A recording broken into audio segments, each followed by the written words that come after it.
Hello everyone, अभी हम बात करेंगे आईसीएमआर। ठीक है, आईसीएमआर का आपको पता होना चाहिए। जो लास्ट वैकेंसी आई थी, 30 वैकेंसी आई थी साइंटिस्ट बी की। ठीक है, उसकी अभी एग्ज़ाम डेट नहीं आई हुई है। ठीक है, एग्ज़ाम डेट आएगी, वो मैं आपको अपडेट कर दूंगा। मैंने आपको बोला हुआ है टेलीग्राम, व्हाट्सअप, वो जितने भी वेबसाइट पे दिए हुए हैं लेफ्ट साइड, सब पे जुड़ जाइए आप, जो इन्फॉर्मेशन मिलती रहिए। ठीक है, जिनके कमेंट आते रहते हैं उनके लिए बोल रहा हूँ, और जो नहीं जुड़े हैं वो भी जुड़ जाएं। अभी मैं बात करूँगा न्यू वैकेंसी जो आई हुई थी, मैंने वैसे बताया हुआ था, साइंटिस्ट सी एंड डी। ठीक है, इसकी डेट एक्सटेंड हो गई है, फॉर्म फिल कर दीजिए। ठीक है ना, अभी आपको मैं दिखाता हूँ, ये शॉर्ट में मैंने बता दिया है आपको। ठीक है, अब ये साइंटिस्ट सी डी की ऑब्वियसली आपको पता होना चाहिए कि इसमें एक्सपीरियंस मांगते हैं। बी में भी, इसमें भी मांगा हुआ है ना। तो अभी दिखाते हैं आपको, ये देखिए आप, जो डेट 69/24 है वो डेट एक्सटेंड होकर 30 हो गई है। ठीक है ना, 39/24 अभी आपको मैंने दिखाया था, फ्रंट पे जो वेबसाइट है उस पर दिया हुआ था। ये देखिए आप, 39 है, एक्सटेंड टिल 39 हो गई है। ठीक है, तो ये दोनों की साइंटिस्ट बी, सी और डी की, ये देखो दिया हुआ है। ठीक है ना, इसलिए बता देता हूँ, पहले सारी चीज़ें क्लियर कर देता हूँ पॉइंट।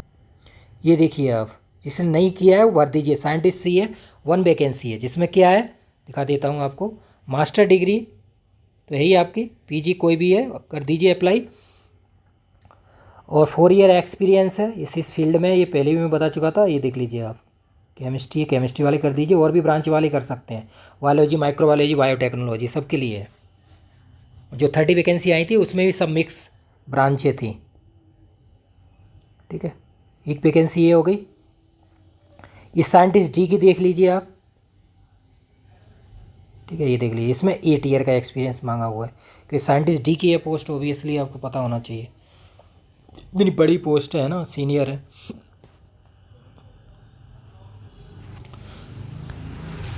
तो जो फील्ड है वो मैं बता देता हूँ, आईपीआर है, हेल्थ केयर है, मेडिसन है, गवर्नमेंट प्राइवेट सेक्टर है, इसमें एक्सपीरियंस होना चाहिए। क्लियर। अब इसमें क्या होगा, ये शॉर्ट लिस्ट होंगे, इसमें रिटर्न नहीं होगा, इनके लिए शॉर्ट लिस्ट किया जाएगा। आपको इंटरव्यू की तैयारी करनी पड़ेगी, इसमें इंटरव्यू होगा डायरेक्ट। ठीक है ना, इन पोस्टों पे डायरेक्ट इंटरव्यू होता है, रिटर्न नहीं होता, ऐसा मेरा मानना है ना। कुछ भी हो सकता है, नंबर ऑफ़ कैंडिडेट ज़्यादा आ गए तो रिटर्न भी हो सकता है, लेकिन चांसेस बहुत कम होते हैं। मोस्टली इंटरव्यू कॉल ही आता है, कि इतने कैंडिडेट कम मिल पाते हैं। अब देखो ये दे दिया है 39 लास्ट डेट है, तो अप्लाई कर दीजिए आप, जिनका रह गया है। ठीक है, ऐसे भी। ठीक है, तो ये मेन पॉइंट मैंने आपको बता दिए हैं। बाकी मैं आपको बता देता हूँ तैयारी कैसे, मॉक इंटरव्यू के लिए आप जुड़ सकते हैं, तैयारी कर सकते हैं। क्लियर, तो लास्ट डेट पे अप्लाई कर दीजिए। अब मैं बात कर देता हूँ आपको मॉक इंटरव्यू की। ठीक है, तो how to prepare for mock interview. जितने भी इंटरव्यू आप देख रहे हैं, चल रहे हैं असिस्टेंट प्रोफेसर वगैरह के, अभी जो मॉक चल रहे हैं वो मैं आपको बता देता हूँ। एनएफएल हो गया, एमपीपीएससी, जिनका स्कोर ज़्यादा है। ठीक है, एक ये है, एक बीआईएस है साइंटिस्ट बी का, और यूपीएससी जीएसआई, ये भी इंटरव्यू चल रहे हैं। बाकी रिजल्ट आने वाले हैं, जैसे एचपीसीएल हो गया, यूपीएससी असिस्टेंट डायरेक्टर हो गया। ठीक है, ये अभी एनएफएल, एमपीपीएससी, बीआईएस और यूपीएससी जीएसआई, ये मॉक अभी चल रहे हैं ऑन गोइंग। ठीक है, जो डेली मॉक चलते हैं 10 to 12 ओवर, उनकी बता रहा हूँ। तो बेसिक वही मैं आपको बता देता हूँ, इंटरव्यू की आपको तैयारी करनी है आईसीएमआर। ठीक है ना, तो इसके बारे में सबसे मेन पॉइंट ये है कि सबसे पहले आपको पूरा अपना नेम, उसका पूरा एक्सप्लेनेशन होना चाहिए, बेसिक मीनिंग, एंटोनिम, सिनोनिम्स क्या है। ठीक है, जैसे मैं अपना बता देता हूँ, जैसे मेरा नाम है सुबोध। ठीक है ना, too much cognizance power mean simple, इसका मेन मीनिंग होता है। इसका मीनिंग क्या है, इसको कैसे, how do feel about your name, antonym, synonyms क्या है, व्हाट्स योर स्ट्रेंथ वीकनेस क्या है, प्लेइंग क्रिकेट। ठीक है ना, आप वो भी बता सकते हैं प्लेइंग क्रिकेट क्या है, ये बेसिक हो गया। ठीक है, उसके बाद जो आपका इंट्रो होगा 10 to मास्टर्स और पीएचडी। ठीक है, पीएचडी। ठीक है, उसके बाद अचीवमेंट आपके क्या है वो आप बता सकते हैं। ये इंट्रो में आ गया पूरा basic point. Second, native place, जैसे आगरा यूपी। ठीक है, तो नेटिव प्लेस के बारे में आप पूरा हिस्ट्री, ज्योग्राफी, पॉलिटी, सारी चीज़ें पता होना चाहिए बेसिक। क्लियर, उनको डिटेल में होना चाहिए। बेसिक का मतलब ये है जैसे how do you feel about your district and state. अब आगरा की आपको पता है हिस्ट्री कितनी बड़ी है ना, ताजमहल, रेड फोर्ट, बहुत सारी चीज़ें हैं वहाँ पे, फेमस एरिया बहुत बड़ा है, हिस्ट्री बहुत बड़ी है यूपी।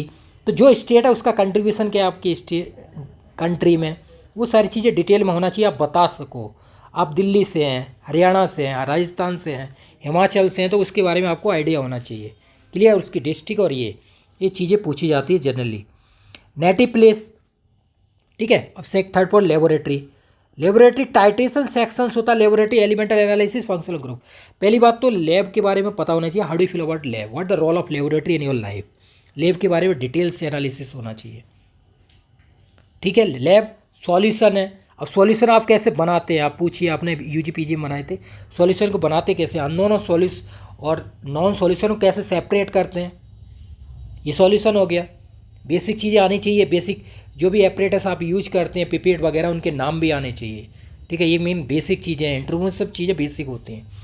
उसके बाद जब इंटर जाएंगे, एलिमेंटल एनालिसिस हम निकालते हैं, नाइट्रोजन, सल्फर, फ्लोरीन एलिजेंस के निकालते हैं।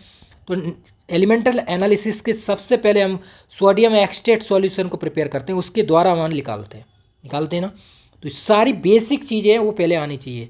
सोडियम एक्सट्रेट सॉल्यूशन बनाते कैसे हैं, पिपेट को आपको पता हो तो आप जो बॉयल करते हैं, ठीक है ना, इसमें सोडियम को करके है ना सॉल्यूशंस बनाया जाता है प्रिपेयर होके, तो कैसे बनाते हैं, उसका प्रोसीजर क्या है, ये चीज़ें होनी चाहिए। तो ये निकालेंगे elemental analysis. Functional group, aldehyde, ketone, acid, ester, ये सारी चीज़ें, इनको कौन से टेस्ट से प्रिपेयर करते हैं, वो सारी चीज़ें होंगी। तो ये एलिमेंटल फंक्शनल ग्रुप वगैरह हो गए। तो ये बेसिक टाइट्रेशंस हो गया, क्लियर। बहुत सारे टेस्ट सेपरेशन निकालते हैं, क्वालिटेटिव क्वांटिटेटिव एनालिसिस से हम सेपरेट करते हैं, ठीक है। ये बेसिक चीज़ें हैं जिनको मैं बता रहा हूँ, लेकिन ये बेसिक चीज़ें ही नहीं आती। जब आप मॉक देने आते हैं ना, यहाँ 95% लोगों को नहीं आती हैं चीज़ें, 95% बता रहा हूँ मैं, 95% इतने मॉक, आप देख लीजिए सबके मॉक इंटरव्यू अपलोडेड है। वो तो जो मेन है वही है, जो वैसे होते हैं वो अपलोड नहीं करता मैं, ठीक है। क्लियर है ये चीज़ें एलिमेंट। अब हम आगे जब जाएंगे तो एनालिटिकल केमिस्ट्री के आपको क्वालिटेटिव क्वांटिटेटिव एनालिसिस होती है, ठीक है। 2 पार्ट सेक्शंस होते हैं। उसके अंदर जब हम इंटर करते हैं तो qualitative, quantitative, volumetric, gravimetric, instrumental analysis, 5 analysis होते हैं। कोई भी एक्सपेरिमेंट इन 5 कंडीशन से होकर निकलता है तो वो एक्सपेरिमेंट होता है, बिगिनिंग टू लास्ट।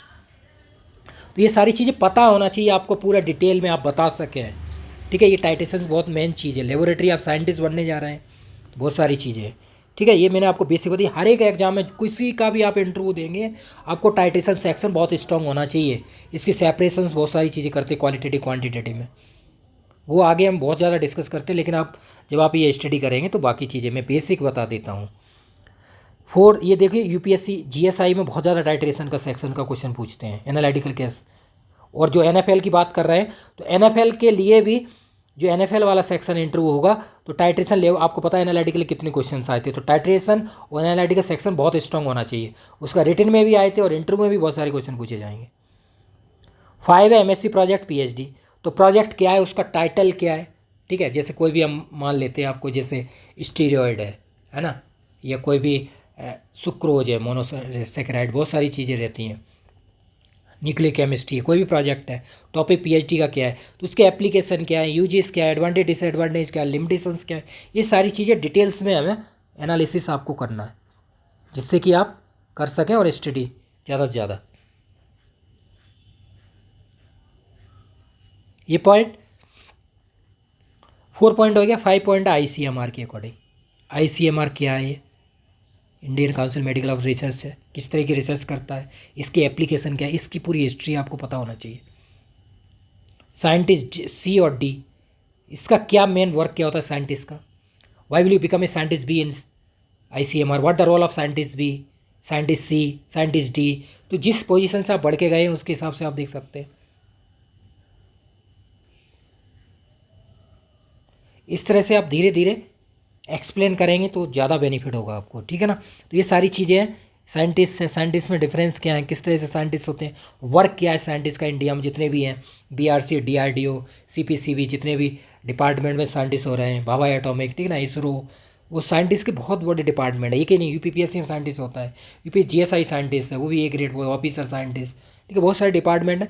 तो साइंटिस्ट को कैसे डिफ्रेंशिएट करेंगे आप, ये सारी चीज़ें आ गई। ठीक है, प्रोफेशन, अब जो आपको एक्सपीरियंस मिला हुआ है जो 4 ईयर 8 ईयर का, प्राइवेट सेक्टर किस सेक्टर में, इससे बहुत सारे क्वेश्चन होंगे आपसे बेसिक। क्लियर, तो इन्हें एक्सप्लेनेशन आनी चाहिए। बाकी 7 पॉइंट है करंट अफेयर वगैरह है जो आपको आप देख सकते हैं, G20 है ना, G7, last 1 year Chandrayaan, last 1 year का करंट अफेयर बेसिक आना चाहिए क्योंकि ये ज़रूरी है। आप पोस्ट पे जा रहे हैं तो क्वेश्चन किए जा सकते हैं, इस अपने आप को प्रिपेयर कीजिए। 7 पॉइंट हो गया। 8 पॉइंट है chemistry, whole chemistry. Whole chemistry 5 topic के अकॉर्डिंग मैं साइंटिस्ट के इंटरव्यू कराता हूँ। आप वाइट बोर्ड अपने यहाँ ले लीजिए और प्रैक्टिस कीजिए। जितने भी टॉपिक आपके 5 फेवरेट हैं, जैसे क्वांटम है, chemical kinetics, thermo chemical equilibrium, photo chemistry है ना, रिएक्शन मैकेनिक्स, जो भी आप लेना चाहें, स्टीरियो कोऑर्डिनेशन, OMC, जो भी टॉपिक लेंगे आप उसको अच्छी तरह से होना चाहिए। जो भी टॉपिक है उसके application, uses, advantage, disadvantage, limitation, society के लिए क्या बेनिफिशियल, इस तरह से स्टडी करनी है आपको और बुक्स को फॉलो करना है।